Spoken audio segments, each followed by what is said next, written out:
Trust us. Yeah, trust me. Yeah, I've heard that before. But thank y'all for being with us. We apologize for having our backs to you. That's okay. This is a better side. Yes.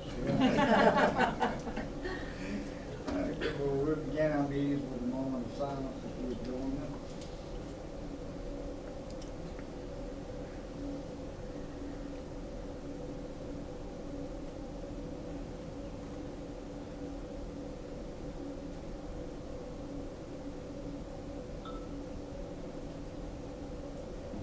Thank you. We did pledge allegiance down in the graduation, and I don't see a flag in here, so we'll just forego that. And instead of doing it again, if that's all right with everybody. And then we'll go on to approval of tonight's agenda. To get a motion to approve the August 15 work session agenda. I make a motion to approve the August 15th, 2016 work session agenda. Second. Motion and second, all in favor? That's unanimous. Next is public comment. We have, do we address now, or is this? Jennifer's She's on Jennifer's later actually on. me. She's going to take your place. All right. Anybody else? Hearing none, then we'll move on down to approval of minutes. Exhibit 1, we get a motion to approve the July 20th board retreat meeting minutes. Mr. Chairman, I move the August, excuse me, July 20th, 2016 board retreat minutes. I second the motion. Anybody see anything needed adjustment? Hearing none, then all in favor? And it's unanimous. Division reports, Rock Ford. Yes, I'd first just like to report that it was a good first day. We had all of our schools open on time, and a little more than 10,000 students entered those doors this morning. And between our team over here to my left, we visited every school this morning. In a lot of cases, probably 2 or 3 of us visited each school, and a lot of smiling faces. A few sad parents. Sometimes those kindergarten moms get a little bit emotional when they're dropping their kindergartner off, but it seemed like more parents were probably happy to drop their kids off at school. But really, very few problems, no major problems. You know, the typical transportation issues with a bus not quite knowing its route yet, or you know, many parents drop their kids off the first day, so we have some extended car lines and some minor traffic problems. But a very good first day, and I was in, I think I was in Northside at 8 o'clock this morning, and the students were already in class, hard at work, so it's good to see. I'm just not wasting any time, getting right down to the business that we're here for. So very good first day, and I'm going to let Mr. Hamby join me. He's got some numbers that he can give you, just some statistics. And Ray just changed my email to you. So I told you it was a fluid number. As of 4:08 this afternoon, which is the last time I checked it on Power School, we had that had shown up today 10,081 students. 10,081. 10,081. That number will steadily rise. A number of the ones we were missing were from our preschool, younger kids, and we also are doing some tracking down of some high school students. I have the individual school numbers. I have the elementary, and we are, at this point, the largest elementary school is Northside with 599. We're actually, all of them are below 600 at this time. Now again, that number's going to change. We'll focus more on the 10th day, like we always do, and I'll send you guys that 10th day information. That's what we typically look at, the state looks at. But just because we were meeting today, it was the first day, I wanted to have that. And I'm happy to, if you want me to just go through them all, I'll be happy to go through. I got. Would you just quickly? Okay. All right, Blue Ridge with 575, and these are all elementary. Fair Oak 569, James and Brown 537, Kiwi 364, Northside I said at 599, Orchard Park at 369, Ravenel 532, Monson Salem Elementary 252, Walhalla Elementary, 586, and Westminster Elementary, 426. Seneca Middle has 822 as of this afternoon, Walhalla Middle, 836, West Oak Middle, 657. And then at the high schools, Seneca had 965 today, Walhalla had 1,094, and West Oak had 898. So the math on the computer was correct. I didn't add it myself, but that should equal the 10,081 that we had. And again, I looked at it 3 different times a day, and the numbers changed every time because we have to, even if somebody calls us and tells us they're going to, the first day, if they don't show up, they have to be dropped. And we can hold their schedules and those kind of things if we know they're not going to, we know they're going to come in eventually. But we'll have more come in. We actually had some who called the school and let them know that their child was sick here at the start of school. So I can keep you posted if you want me to email you throughout the week and give you an update. I'll do that and keep you posted as to where we stand. But those are the numbers as of 4:08 this afternoon. And the other piece of information I have is just a draft of board goals that we can talk about tonight. If you would like to amend anything, we left them largely the same as last year because I really feel like the two main goals, goals 1 and 2, are the things we've got to be focused on. Student achievement is the first goal, but then also financial accountability is the second large goal. And we feel like those are the most important. We tweaked several of the goals, the sub-goals, took out a few that we felt like were kind of accomplished. One of them was, go through the food service provider exercise course. We did that. That one's kind of checked off for the next 4 or 5 years, assuming things go well. But anyway, we did make a few revisions, but I just submit those to you, and the leadership team has gone over those, and we're happy to entertain any additions or deletions or changes you have, but that's just submitted to you for We have copies of those, so we can read each thing. and we put it on here for action tonight, but if you would like to wait until the September meeting before you take action, that's perfectly fine as well. We just, the sooner we can get those published, as here's what we're doing. I don't see any reason why we need to wait. We haven't made any changes since the last time we reviewed it. And we do it a little later down on the and that's all I have. Ms. Tamby. Yes. We've got the financial report, and you guys have had access to that. If there are any questions, of course, at the beginning of the year, there are several where we have renewed contracts with technology sources and those kind of things. You probably saw those on there as we went through that in the checks. And it's a typical, mid-August report, quite honestly. We still have outstanding stuff from last year, few things still coming in. Few things, but not many. How do we finish out? Look. Last I checked, we were still in the positive. Not a whole lot, but still positive. But just finishing in the black is It's an accomplishment. a good thing, very good. But that's Steve, the extracurricular activities support funds, is that based on the number of students? It is. It is a dollar amount for middle and elementary. I thought so, I just wanted to ask you. Yes. Offset some of those bigger projects, student-wide travel projects and activities. Anybody see anything, have a question on, checks or anything?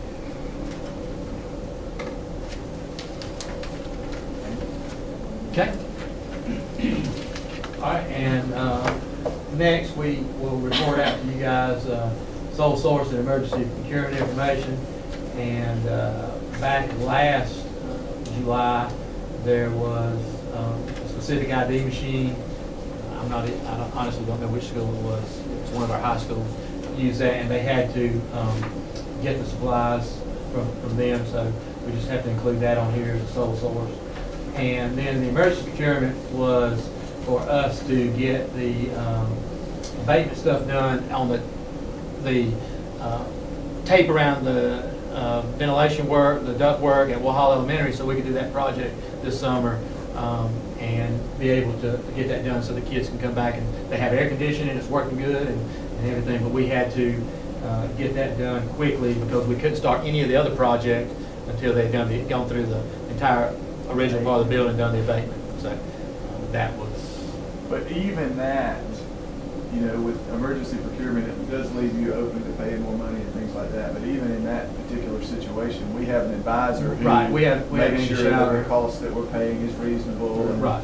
so there's still some protection in there.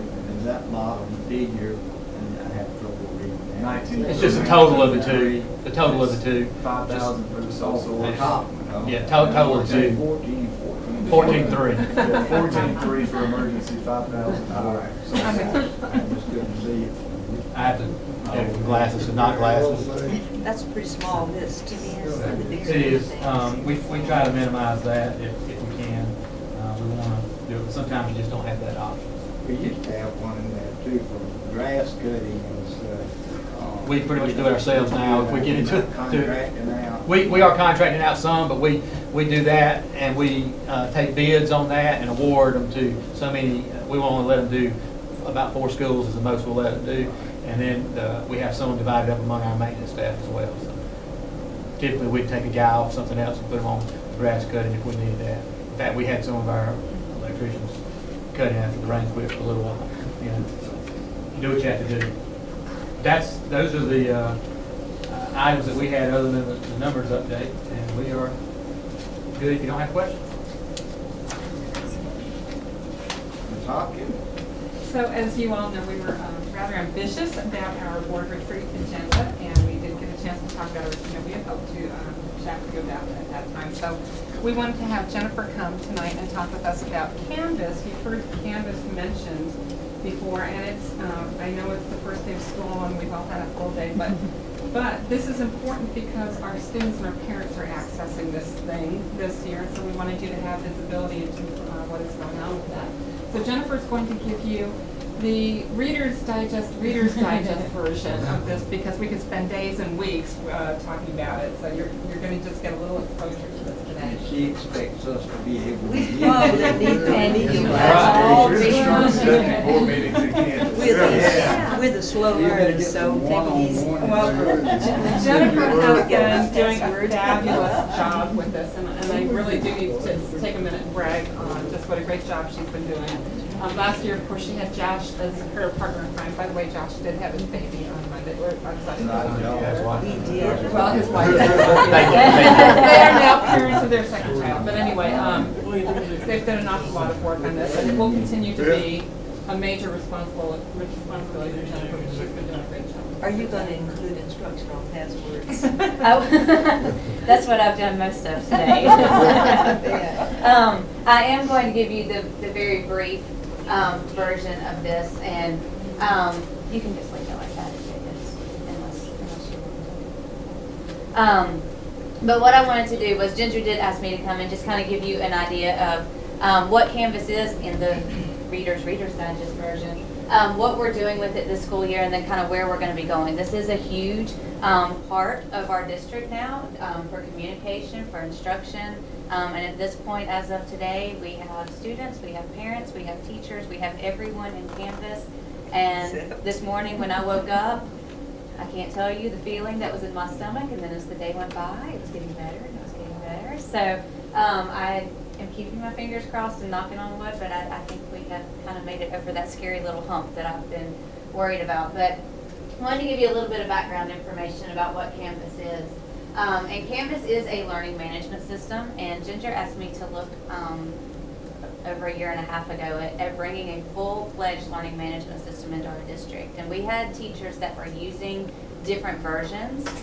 We were using Edmodo. We had teachers that were using Google Classroom. We had teachers that were using the free version of Canvas, which is only applied to their classroom. It can't be applied across an entire district.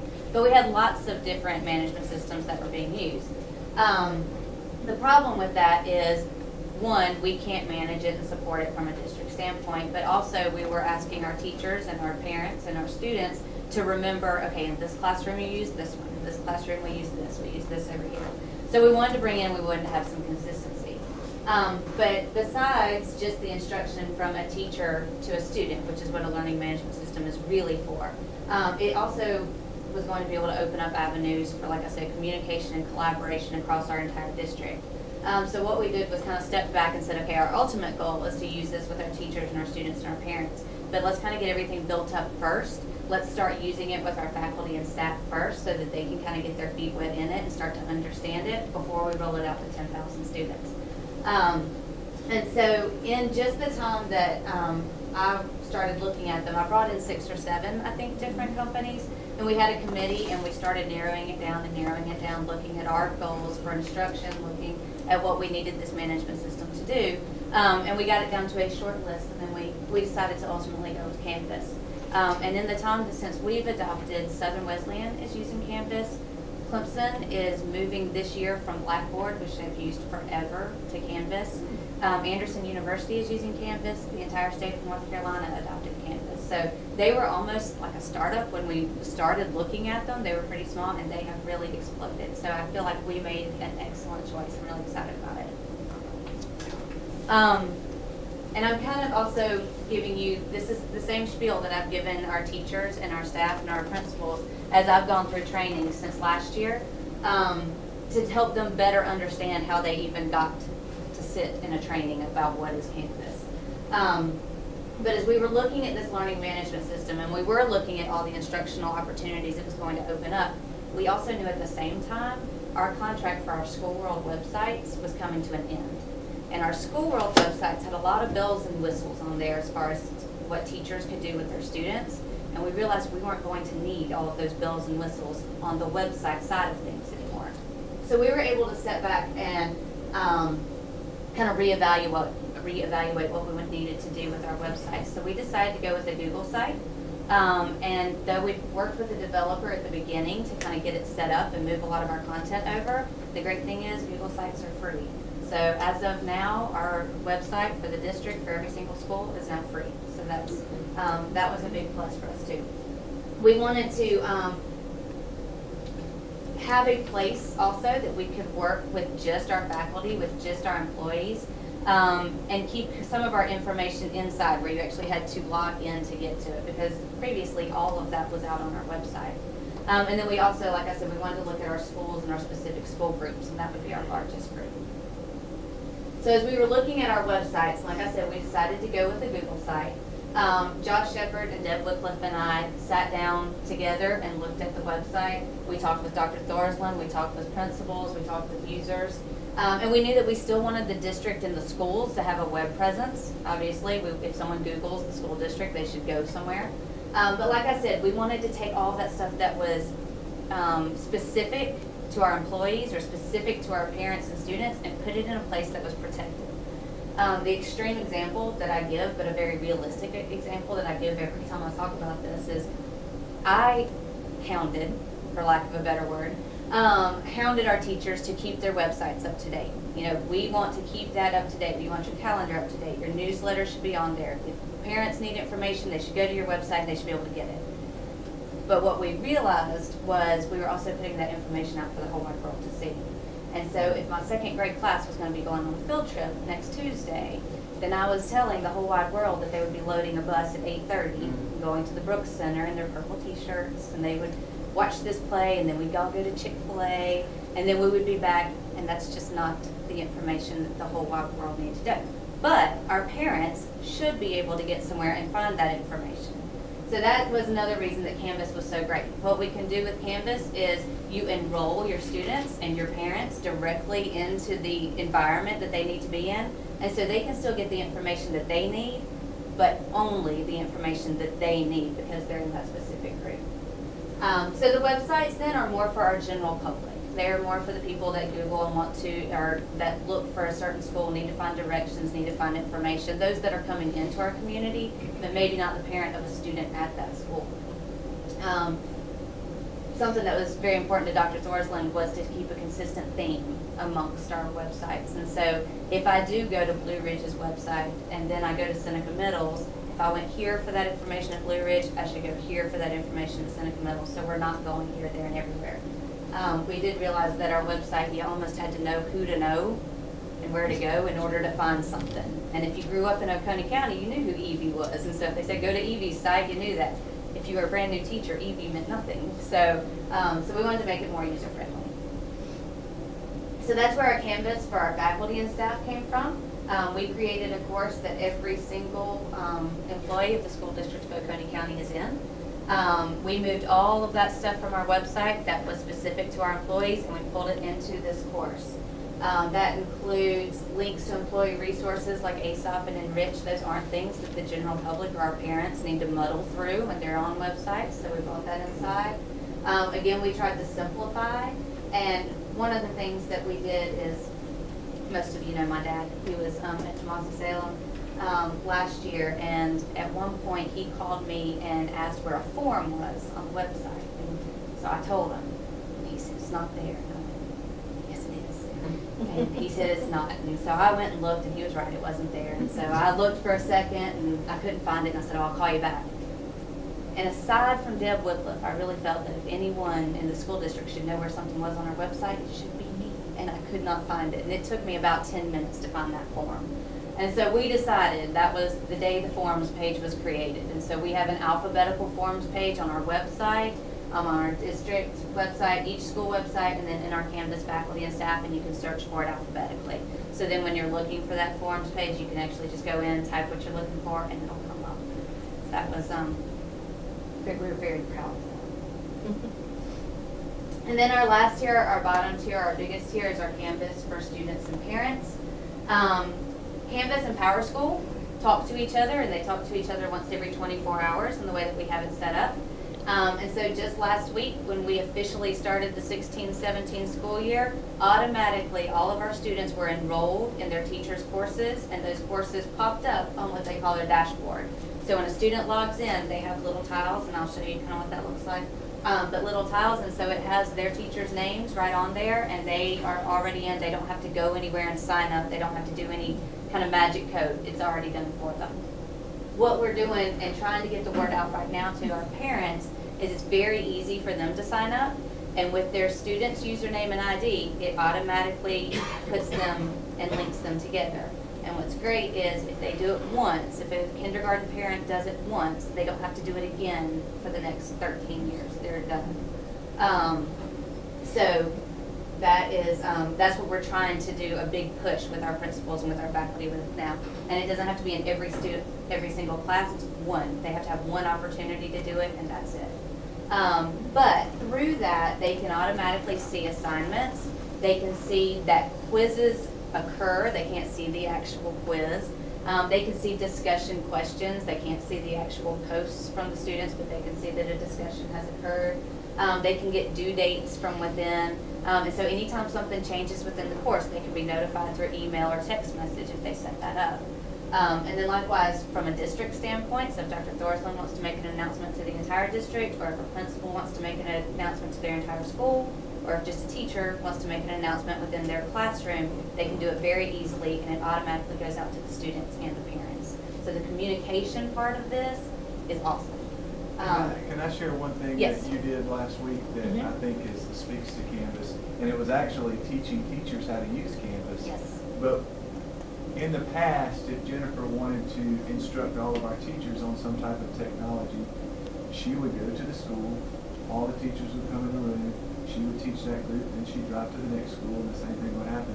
Within Canvas, you've done online tutorials. She created a tutorial, and she taught from the district office, but all of our schools were going through it at the same time. So she was able to teach all the teachers in our district that needed that course at one time. And they all, and you know that they're all getting the We same were able, information. we know that they're all getting the same information, and then we're also able to record it. And so we can record it, and I was able to send out the link, and so if we had teachers that for whatever reason couldn't do it, or if they want to go back and watch it, they can go back and watch it again.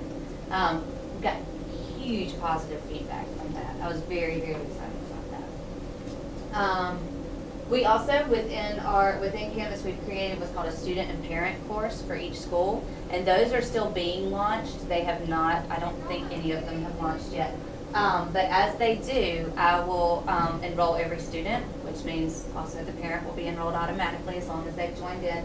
And this is where they will get that kind of school-specific information, club information, they can get athletic information, book fairs, those kinds of things that don't necessarily have to go out on the website again, but they can go out to the groups that it's specific to.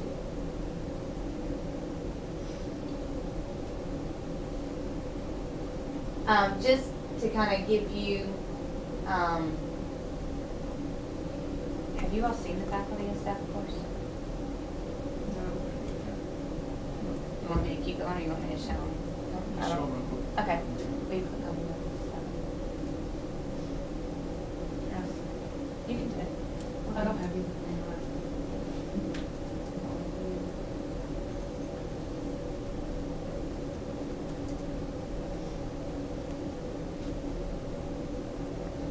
So our faculty and staff course, this is Canvas, and if you go, everyone's, whether you're a student, a parent, or a teacher, it looks very similar. Mine has a lot of little boxes here on my dashboard just because I'm enrolled in a lot of classes. But if we scroll down, then you'll see each one of these boxes is a different course that I'm enrolled in for some reason or another. So I may be a teacher or an instructor or a creator in some, or I may be a student in some of them, which teachers can be students too, which just means they're not allowed to go in there and create the material. They are there for informative purposes. So like the faculty and staff page, all of our teachers are actually students in there and they can go in. But what's great is you'll see I have some little red dots there showing me that there's an announcement I haven't looked at or a discussion. And someone may have posted. So in that training that I did last week, I actually put up a discussion board so that teachers could go in, and as teachers are starting to work in Canvas, they're starting to post questions, and I can go in and just answer them right away. But it's also there for everyone else to see, so I don't have to always give the same, spiel over and over and over again in the email. And the other thing that I've already found is great is lots of times when we send things out just by email, they tend to get deleted really quickly. And here in the announcement, if we send it out as an announcement, I can just link directly back to that and say, well, here it is. Or you can go into the faculty and staff course and you can look at the announcements and everything's still there. So I'm already, kind of finding I can copy and paste responses sometimes because it's the same questions. But if you go into the faculty and staff page or course, and you'll go to that forms page, this is that all-important forms page that you can search alphabetically. And again, you don't have to know to go to operations or to go to HR, to go to instruction, or to find it from each one of those. You can get to this page and you can go in and find it. The other thing that we did, we found that sometimes in finance there may be a form that was put on the website, and then maybe someone at the school level decided to put that on their website as well to make it easier for people to get to. And then a teacher may have downloaded it so that they would always have it. And so if the form up here changed, it didn't always change all the way down. So we're using our Google Drive where you can very easily go in and you can just manage the version. And so we can change the form and the link stays the same. So everyone has the most current version at all times. So a lot of blood, sweat, and tears went into that creation, but I think it has very much been worth it. It's much improved. So when you, just a few months ago, you approved a change to the building rental, the fees that we charge for an employee to be there. Steve can update that.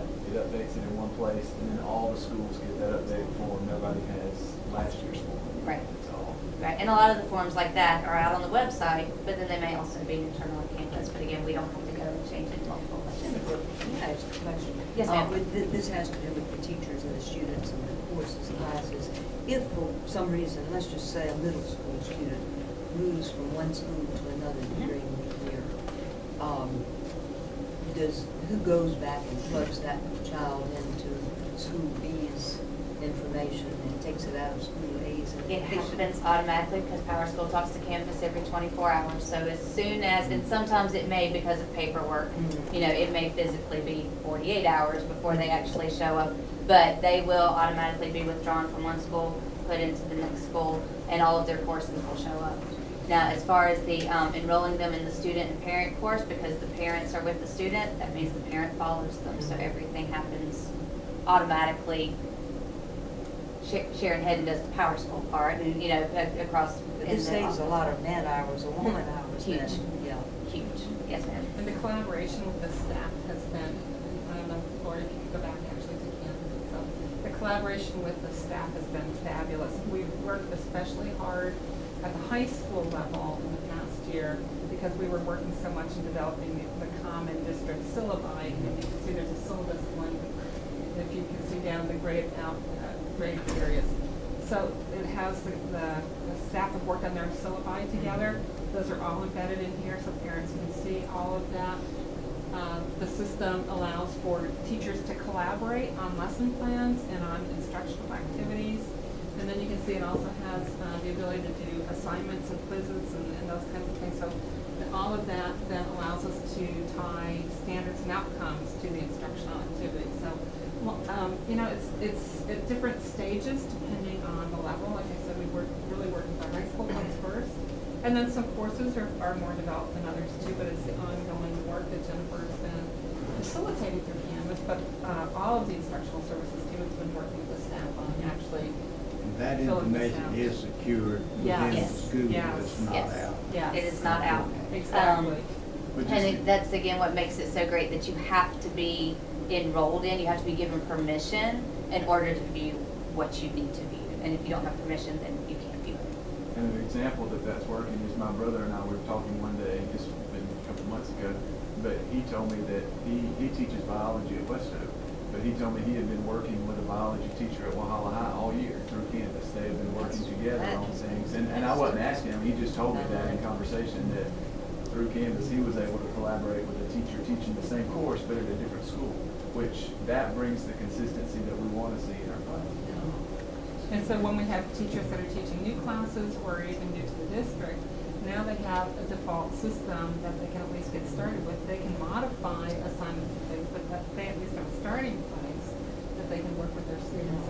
Imagine coming in as a first year teacher being intimidated, but then you've got this course that's basically been built for you to say, you know, here's the good things. It just really helps. And worrying about whether I'm up to par with the Yeah, teachers. am I doing the right Yeah, thing? Well, yeah. now they've got to. Yeah. And also visibility for parents. And so Power School had the ability for parents to see grades, but they couldn't actually see the assignment itself, to actually see the work. So we are hoping that the State Department is going to give us what they promised shortly as far as the new comprehensive health curriculum.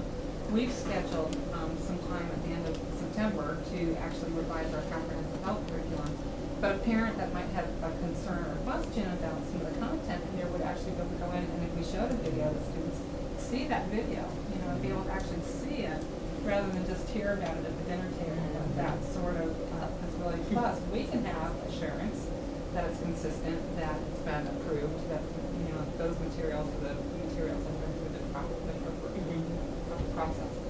One of the things Dr. Zershel talked about, the biology teachers, our high school science department chairs, actually all of our department chairs met last week, but our science departments got together and decided what they wanted to do is in these master courses, which is that collaborative environment we've given them, they're going to go in and they decided they're going to start working with, okay, for Unit 1, we all should be teaching the same Unit 1 in physical science.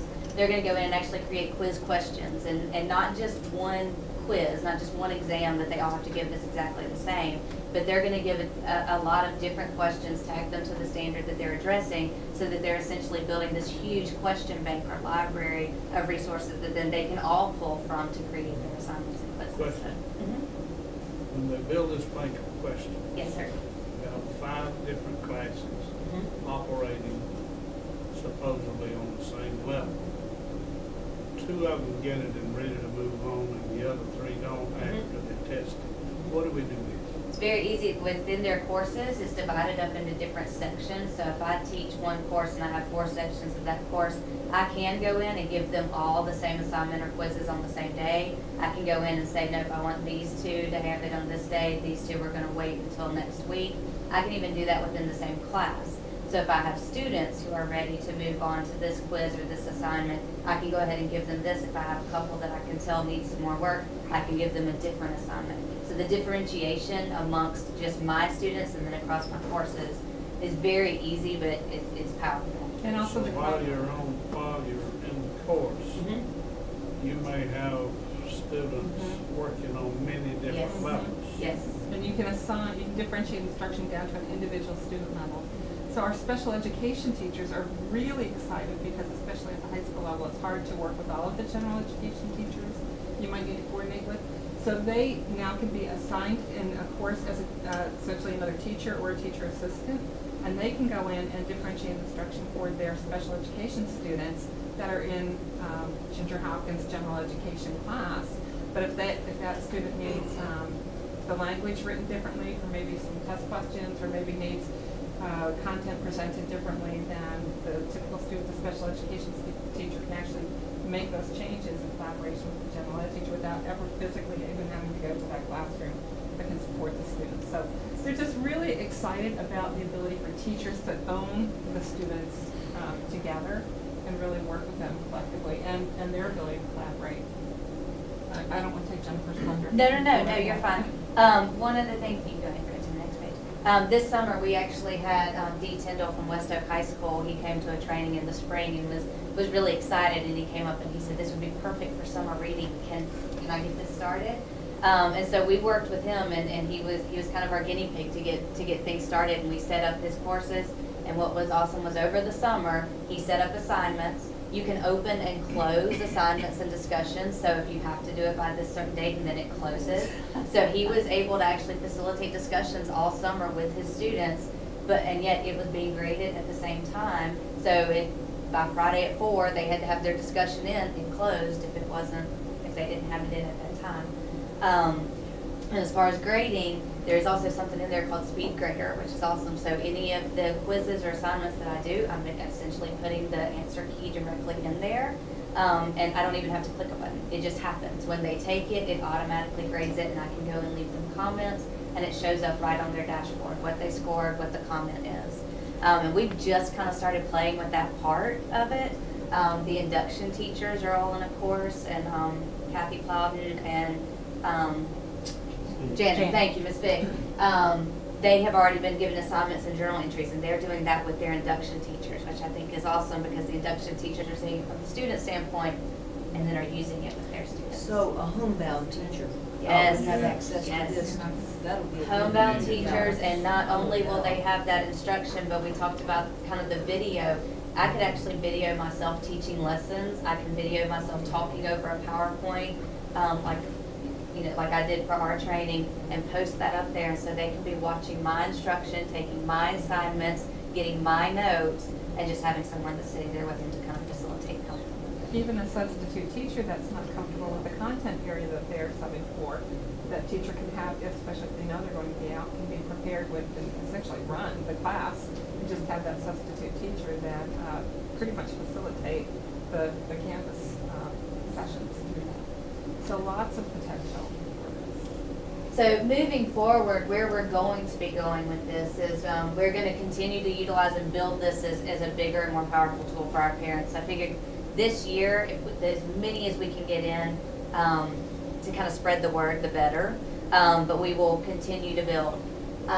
We also want to keep creating those collaborative environments. We started with our high school, with the high school syllabus, creating the high school syllabi, giving them that environment. But I've already had third grade teachers that go, I want this. Can I do this with the third grade teachers across the district? And yes, you can. So I'm starting to kind of build those environments out for them so they can essentially start doing the same thing. Grades and attendance. Power School and Canvas talk every 24 hours. But Power School went through a huge update just recently that we had to do. And so our grade pass back from Canvas to Power School is in the works. By next school year, our teachers should never have to leave Canvas. They should be able to take attendance, do grades, facilitate instruction, and do everything within one platform and not have to leave and go here to do this, come back here to do this. They should be able to do it all from one platform. And that was very important when we were looking at who we wanted to bring into our district. As much as it is instruction and communication for our students, for our teachers, we talked about the PD that I was able to do, creating online, relevant, and flexible professional development. We're working with with the curriculum team, we're working with the Office of Instruction to create those professional development courses. Some of them may be blended, some of them may be completely online. We did do, our first kind of online PD course was called Canvas 101. And it was almost a test for us to see if we could do it as much as it was to get it out to people. But they were able to get 1 hour of recertification credit just by going through this self-paced course and learning a little bit about Canvas. So that's very exciting. We've also implemented the Canvas catalog. This took the place of courseware. Courseware was what we used to sign up for professional development and keep track of recertification. We found that we had this part of Canvas, it was an add-on, but we were able to keep it all, again, in one platform. I think it looks prettier and is more user-friendly too. But if you go in, if you click on this one, we can basically advertise whatever professional development we're offering in the district. So this may be enrolling and you still have to come, as it was for this John Collins training last week, 2 weeks ago, whatever that was. Or it may be you're signing up to take that completely online. But it, like I said, it gives a description, course details and all that, and then This it is keeps actually track of sorry. it. No, that's okay. This is actually how our students will have their high school courses advertised to them in the future, as well as more in this format than that printed book we had. So they'll have this great detail. Yeah. Course signups for students, that they will be able to sign up. That's right. We have the ability with this, we talked about homebound and how you can essentially give instruction. We have the ability to start offering or creating proficiency-based courses. And I keep telling people, you know, that's down the road. That's something that we have to work on before we can just start offering it. But Ginger talked to the high school department chairs about it last week, and I was so excited about how many head nods I saw when we talked about, you know, those really, really high flyers, those students that I know as a 6th grade teacher, I can remember one especially by name, that bless him, I didn't teach him a thing that year, he knew it all. He had to sit in my classroom, he had to get the grade, but he could have aced right through that in no time and moved on. And that's, I think, a population of student that we're not addressing really well right now, and this opens up the door for them. And then we've also, with principals, we've talked about offering courses for parents. So we could actually have parents that could come in and enroll and take courses on financial literacy. You have to take this course before you're going to get a scholarship for your child to go on a field trip. We could give them courses on the importance of reading to small children. So we could actually have those kinds of courses that they could go through as well. Jennifer, would Yes, this sir. possibly open up the door for homeschooling? I think we are still, as far as I'm concerned with this, I think we still want to keep it in the realm of our students. I think we want to be sure that, I guess we're taking care of, how do I say that? I bet you're gonna be questioned on this more than most. It opens up the door. It absolutely would allow for us to give instruction to a wider variety of students, but I think that we have purchased Canvas and are using Canvas for our students first and foremost. So really, nothing that's been there other than maybe this courses for parents has implied that the instruction itself is there. It's just Correct. the fill in the gaps and the. Yes, you know. and I always talk with teachers because they always get the panic look on their eyes, like, well, what's my job supposed to be now? And what I like to tell them is teachers aren't going anywhere. Teachers are never going anywhere. But what this allows me to do is, instead of being like the keeper of the knowledge, I actually get to become the facilitator, and I get to become the children. The other thing you can do is through, and this is more in depth, but through modules, I can set up to, I may give instruction, and then students start kind of weaving their way and finding their own way and creating their own path of learning. Because when I taught, I had my students differentiating a lot in the way I taught them and the way they showed me what they had learned. But I found that I always kind of taught in an order that made sense to me. I presented this, and then I presented this, and then I presented this. And I didn't listen to my kids who went, well, if you'd said that 3 days ago, I might have gotten it. And this will allow them to, they might just see what I was going to do 3 days from now.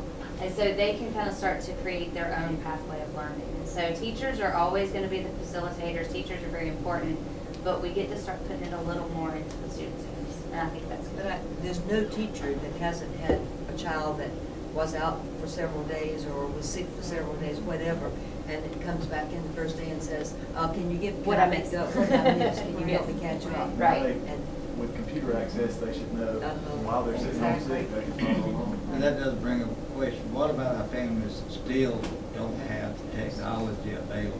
I So- know we have some. We do have some, and in what we've seen, What do we do? smartphones have closed that gap even more.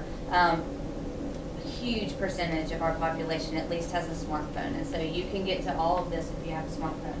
The campus also has something called ePub or e-publishing, and so before I leave school, if I have a device, I can actually download the content, so whether it be the reading material, the assignment, I can actually download that on my device. I can work on it at home, and then when I come back and connect to the internet, it will sync back up. So we still have huge gaps, and we know that, and we want to work to find ways in the community and find ways within the school district to close those gaps. But this does allow even for those students that don't have internet access. You know, that is such an important issue for us, Mr. Nabbitt, because we really have got to find ways to add instructional time for our students. Some of our students do need additional instructional time, and some are trying to accelerate what they're doing. So that connectivity outside of school is one of the ways that we can increase that. Don't have it. And it is a conversation I do hope that we will really engage in as a school leadership team, because that's just gotta happen for our community. There are a lot of partnerships, if you're familiar with Winsboro, with like Fairfield Central High School, that area. They actually partnered with their laundromats to put internet in their laundromats, because that was some place that they would go with their family, it was in the community, and so they were able to work with them and create partnerships. I know a lot of school districts have worked with like their fast food restaurants, which already offer free Wi-Fi, but they will actually offer kind of more of a limited Wi-Fi, a filtered type Wi-Fi like our school district offers. And I've seen where districts have even put hubs on their buses. So students are getting Wi-Fi if they have to spend an hour and a half on the bus on the way home. Athletes who are having to go to games, they can have internet access. So there's a lot of creative options for that, and a lot of options that I think could work well for us. I have one more question. and I'll Yes, ma'am. be quiet. How do I ask this? With all of the work that's going into creating these and keeping them updated, are we going to need a significant increase in technology personnel to We need all like this 10, no, I'm just kidding. I'm thinking If you can come tomorrow, that'd be great. No, as this, I think we're going to always have to look at increasing personnel and technology, just because that is an area that is growing. One of the things though that I'm finding is I'm kind of finding champions in each school, and those people who like to do, like to help people, who are catching on quickly, who aren't scared. And so for right now, that's almost like my staff. Like I'm able to kind of reach out, and if I'm not able to go and work directly with a teacher, I can at least go to that champion in that school and go, hey, can you just run down and check on so-and-so? They had this question. It'd be so much easier if you could just show them. And I'm finding that I'm at least getting one person in each school, if not more than that. So I think that this is just a huge step forward. it's been a lot of fun. I can say that now. It wasn't always fun while I was doing it. But looking back now, it's been a lot of fun kind of seeing this evolve and really seeing the potential that it has and seeing where it's going. And like I said, this morning, I was just not. I got here and I kept waiting on the flood of emails to come, and they weren't coming. So pray for me tomorrow. Are they awake? But any other questions? Thank you. Thank you guys so much. Just an informational piece. We are fielding questions in Sharon Henry's office yet, though, because we are not able to set up our school. There's a grading functionality in that. And as you know, we moved from the 7-point scale to the 10-point grading scale. Well, that requires the State Department in collaboration with Power School to give us a new file that needs to go into Power School that makes this adjustment and calculates all the GPAs and those kinds of things. Well, we still don't have that from the State Department. We don't. Last we heard was that that they are checking out their most recent version of that, and we may have something shortly. So we are hearing from teachers that are anxious to get their gradebooks set up. We may hear from parents that are wondering why they can't get in and see grades when they know that their students are completing assignments. I really don't have an ETA for you for when we're going to make that available. It's really completely in the hands of the state.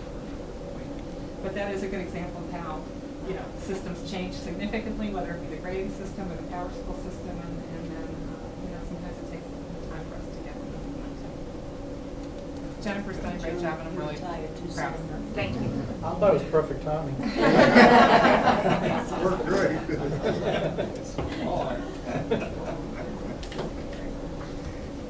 job. All right. Anything else? Not unless you have anything for me. Sounds good. All right. Wait. Okay, I think you have a second blue sheet that has the same information on it. And we started today. Look behind your blue sheet. It should be behind Very you. good. Should be a separate. I was late for class, that was my punishment. Here. I was gone. There we go. Okay.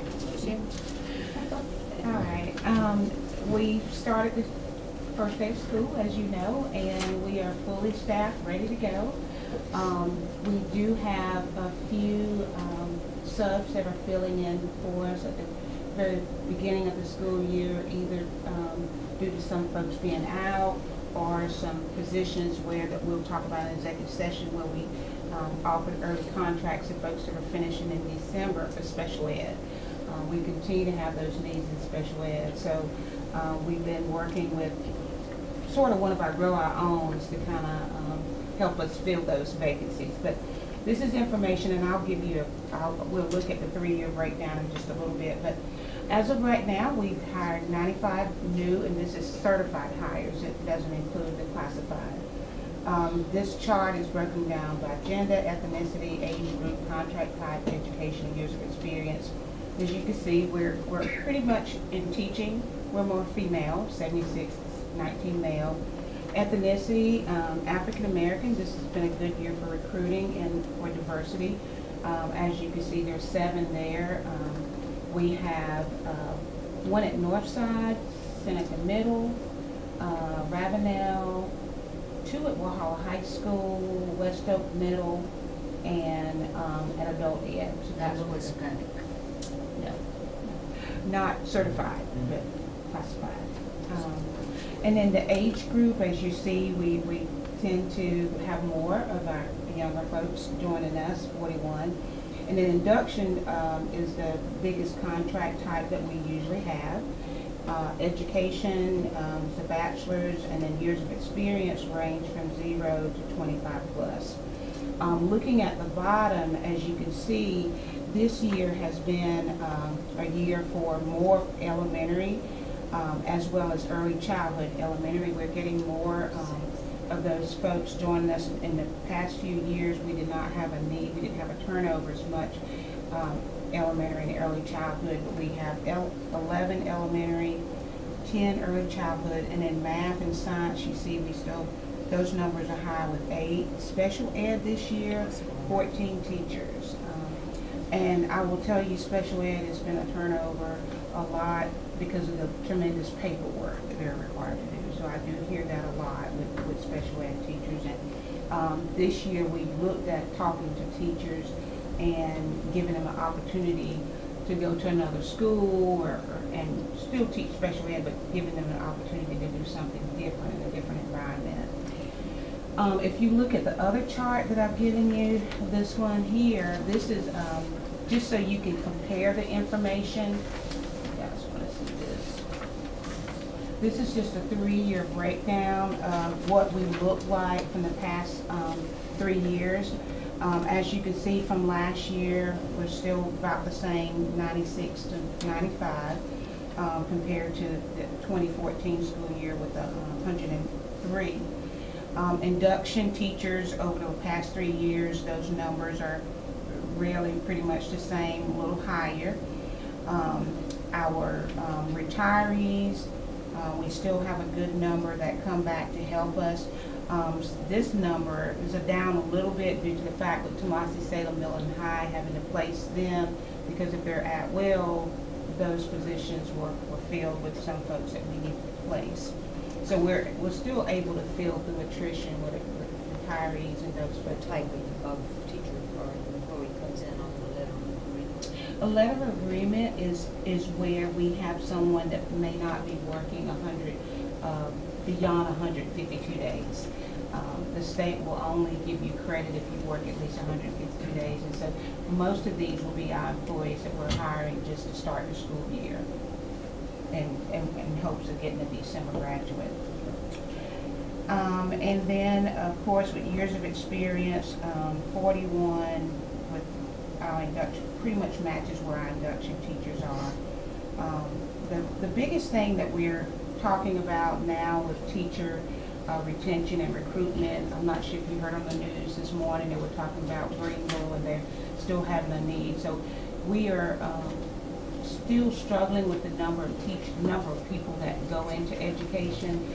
The supply and demand report, we got an email last week as well as Dr. Carson about, they keep data based on how many educators are leaving the teaching workforce and how many the schools are producing. And so last year we had a total of about 4,000 leaving, but the schools are producing 2,000. And this is just in South Carolina. So as you can see, districts are competing with their vacancies with 2,000 less teachers coming out of All our high education. schools still have to do that programs. We do, yes. In fact, I think I shared last time that Seneca High, I know I work with them very closely. They invite us to come out and talk with them, and that's one of the things that we're working with Walhalla High as well. It is something that we want to encourage. When you think about kids being in school, they're around teachers all the time, and then they getting ready to go off. Do they want to be an educator? You know, not sure at that moment. And if they're thinking about the money that they would make, maybe not teaching, but I think those who do have a passion for working with students, they do find their dream of wanting to come into education. We have a new, actually, band director who told me the year he graduated, he happened to have a scholarship at Walhalla High, that he wanted to come back to Oconee County as a band director, and he is teaching this year. Another young graduate from Walhalla High School this year, Jay Holloway, said that he plans to major in secondary education, and then he wants to come back to Oconee County and teach. And I just wondered if this is just kind of par for the course, or if young students are getting extra encouragement now. Those two just come to my mind right away, that it was like, and these are types of people that we would want having here. Yeah. And, you know, how are we making education exciting and interesting for folks to want to do that? Definitely working together and doing some of the things that Jennifer's talking about, sharing your, you know, we actually had the induction teachers work together and share with them how you can be more collaborative instead of just being an individual. So helping one another and sharing information is important to help them grow, and retaining. So that's the thing that we really want to look at. How do we recruit, but also how do we keep teachers? And if paperwork's a problem, how do we help them with that? And that's how we center our induction classes, is when there's something that's due, we actually have the facilitators, which is Kathy Crowley and Janet Figueroa, will take a session, one of those classes, and help them with whatever they need to do. And so that's been very powerful. So we don't just kind of leave them out by themselves. We got them to Oconee County, now let's keep them. All right, and I'll have some more information to share. Anything else? Any questions this week? Let's move on to action items, and one is if you feel comfortable with approving the board goals, if you've had time to look through those. If you have a motion to approve them. Mr. Chairman, I move that we approve the board goals for 2016 through 2017. I'll second. Motion and a second. Any other discussion? Anybody see anything with questions? Please call the box for it. All in favor? It's unanimous. Then we need a motion for executive session for personnel items and recommendations and changes. I make a motion, we go into executive session for personnel items, employment recommendations and changes. Second. Motion and a second. All in favor? It's unanimous. Thank you. Thank you all.